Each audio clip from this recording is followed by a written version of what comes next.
Alright, yeah. Good day, guys. Yeah, this is Double H here for an Avatar, little smack Avatar here, talking about the Avatar stuff. And I'm here with Phantom of Hope.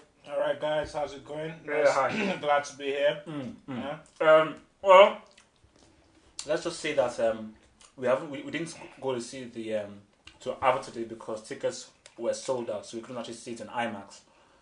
But yeah, we just had to give our thoughts on the trailer. I'm sorry that this has taken so much time because we have been trying to fully what's it called inhale and absorb what we've seen, and we've talked at length at what we've seen. So we felt like okay, now is the time after all the days to really give you a full breakdown of what we think of this trailer because it's obviously a very big event. So basically, I'll start off to give you my 5 cents, and then I'll give it to Phantom of Hope, and we'll then rebound thoughts together. Cheers. All right.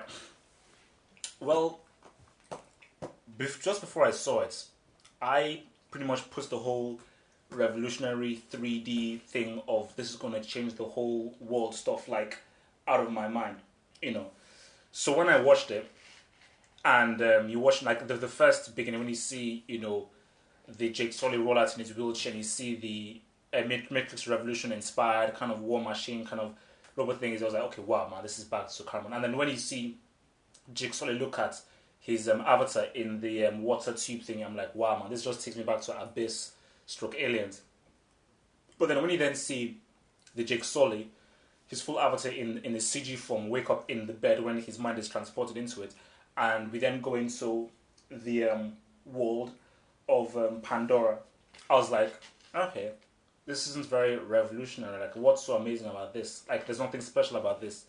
So that was when, obviously, my view of the first video was like, okay, there's nothing special about this. What's the revolutionary thing? Then I watched it again and again and again, and I was like, okay, that is to one side. This isn't, I don't believe this is revolutionary. Okay, I haven't seen it on the IMAX 3D stuff, but to me, this doesn't seem like the big brick giant clip was going to change cinema of what Cameron was saying.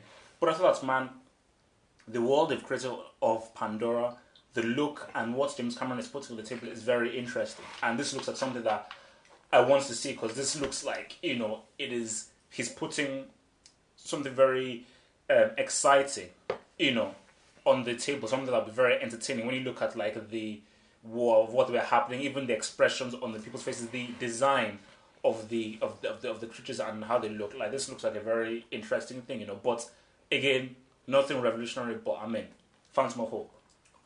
Well, what I say, which I've discussed with Have Hope, is that we live in a certain time. Okay, I'll dub it the Xbox generation. That's the time we live in. Okay, and at the end of the day, the query I always had, the reservation I always had when I spoke with our other Rogue Talk guy, Revelation. Yeah, when I spoke with Revelation, I told Revelation that I have a worry that this guy's been out of the game for 10 years. There's going to have to be some payment for that, and I think the payment for that is his naivety. Okay, God knows that the quality will pay for it in quality, but his naivety has definitely been a payment. And by that I mean, he's not aware of the relationship the average individual now has with technology, as opposed to the relationship the average individual had with technology during the years of T2. To come out in today's world where Wobbly 2 Shoes, Ellen 421, Jackie 41 Boy on Xbox, Paintball 10-1-1. Paintball 211, all these peons and what you call them, these guys live and breathe CG effects day in, day out.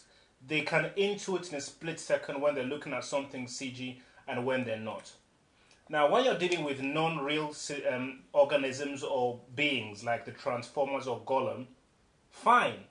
And remember, these characters are interacting with humans constantly. So you can categorize them and go, okay, these are machines, so they're not real. This is Golem, so it's not real. But when you have, beings that have to carry a whole film, so you're going to have multiple scenes when it's just them in it, you start thinking, am I just going to be watching a glorified Beowulf now? A glorified CG cartoon? Because they ain't perfect. And you're rarely going to get CGI that's perfect. Gollum wasn't perfect, but he didn't have to be, because he wasn't a main character. And he wasn't the only guy, like 30 Gollums filling the screen all the time. Because when you have that happening, you've got a cartoon. So I think the mistake that Cameron has made is that he's... Put it this way, in the synopsis for the film on Apple and coming soon on places, it goes, this new extraordinary technology designed specifically for the film seamlessly fades away into this telling of... Why the hell? I don't recall this being with T2 or any of his other films. Why the hell are you talking about the technology it takes to make a film in the synopsis? It's just the story. I think he's gotten so wrapped up into his position as an iconic filmmaker, especially because the current times are so pathetic, and movie critics are so pathetic, and a lot of the movie-going public are so pathetic, that everyone is looking for someone to bow down to. And James Cameron, being out of the game for so long, doesn't realize how things have deteriorated so much big time. that people are so willing to bow down to him. So he thinks that, oh, this is real adulation and real... Where the average guy today who watches films and is responsible for Terminator's Revenge of the Fallen making 800 million hasn't got a clue what makes James Cameron better than Michael Bay. So when that guy kneels down to Michael Bay and goes, oh, the visionary... kneels down to Cameron and goes, oh, Cameron, we salute you. Cameron doesn't get, because it's been so long out of the game, that means nothing. And these guys are going to say, oh, revisionary. The fact is, you don't come out and challenge anybody in CGI today. You don't bother doing it. Because your CGI ain't... If your CGI is perfect, it's not going to be much better. Yeah, it's not going to be much better than Beowulf. All the stuff that you were seeing on Xbox now. Yeah, World of Warcraft, Blizzard. If your CGI is perfect... Okay, but what about photorealistic character? Okay. So, a perfect CGI character is not going to be much better than Beowulf. The main model for Beowulf, the main Winston character, it's not going to be much better than that. Hopkins, isn't it? So, I thought Hopkins was a bit iffy at times. Winston. Winston's character was silly. So, at the end of the day, once your model isn't twice as good as Beowulf, which is impossible, don't bother trying to talk about how great your CGI is going to be. And one of the other things, and it's one of those things where it's like, you can't shock anybody with technology now, because we've already got into the position where household technology that we see on Xbox isn't so far worse than Beowulf. Yeah.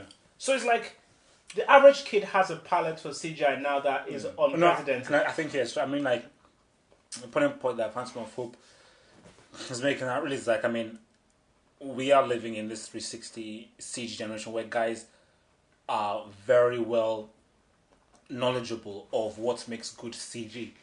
So once you then come out and make the mistake of saying that, oh man, this is a new whole CG thing, people will look at it critically. And even going and looking at the comments on Ain't It Cool News first showing, guys already saying, oh well, you know, the movements aren't really that great. Is this what this whole big thing was about? Because once you hype it so much, guys will expect so much. And the fact is that once you bring that hype, because obviously people are ready to buy into the hype, but the problem with this is that once you raise that hype and you put that hype into the CG world, which is their world, you're only going to fall.